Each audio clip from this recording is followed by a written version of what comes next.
When building a website, you want to think hard about the architecture of your website. You don't want to have pages that are buried deep within your website because one, Google may not even find them, and two, if they do find them, they're not going to place much value on them. So what I recommend is a 3-tier structure. And I'll explain the tiers. Basically, tier 1 is your home page. The tier 2 pages are anything that's linked from your home page. So things like in your navigation bar, etc. And tier 3 would be any pages that are linked from your tier 2 pages. And you can go as deep as you want, tier 4, 5, 6, 7. But really, if your website is under about 500,000 pages, you should be able to get by with just a tier 3 structure.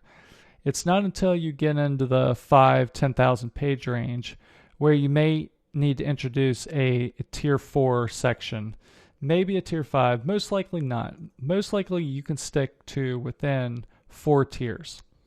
So to visualize this a little bit more, this home page is the tier 1.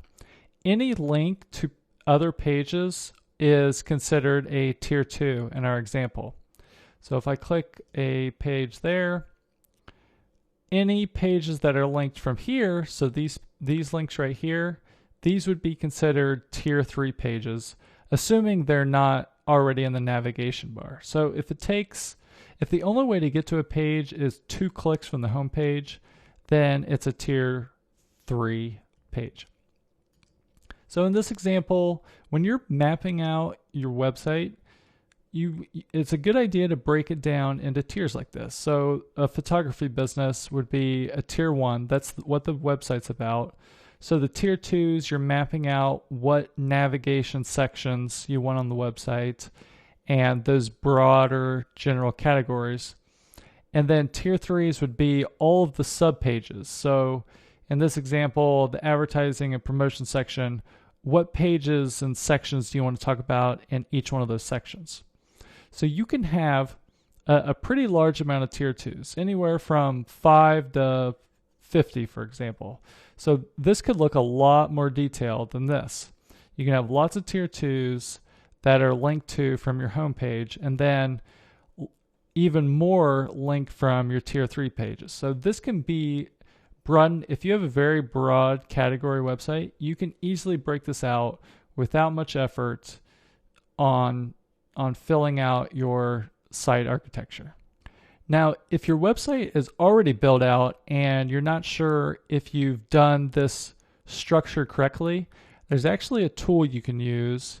It's called Screaming Frog, and this tool does lots of stuff, not just what I'm about to show you, but for these purposes, there's a section here. You just plug in your URL, and there's a section called level, and I'll sort by level.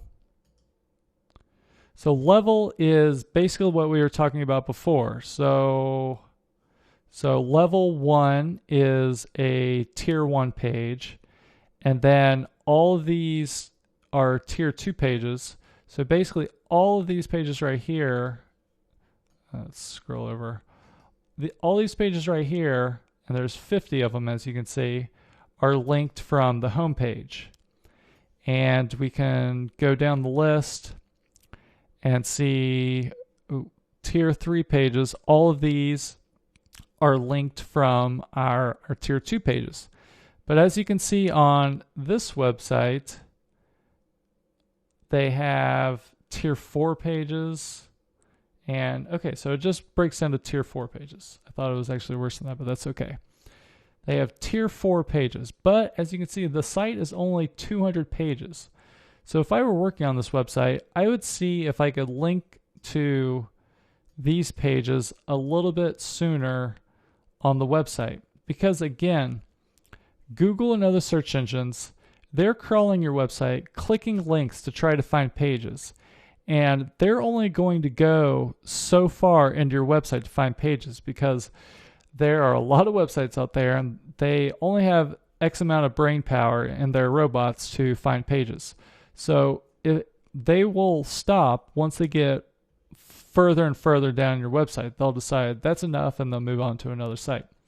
So if you can stick to this 3-tier structure, maybe even 4 tiers, but most likely for you, 3-tier structure, this will ensure that more than likely all of your pages are going to get picked up. So think hard. Really, if you're starting out building a site from scratch, never built it before, I would recommend at least thinking about this and plotting out how the structure of your website is going to be before you build it. This will save you a lot of time down the road, trust me, if you can do this kind of hard thinking ahead of time. And if you already have a website set up, run the Screaming Frog tool to see if you have some pages that are buried deeper within your website, and think about how you can structure your website a little bit better, a little cleaner, so that it falls into this 3-tier structure.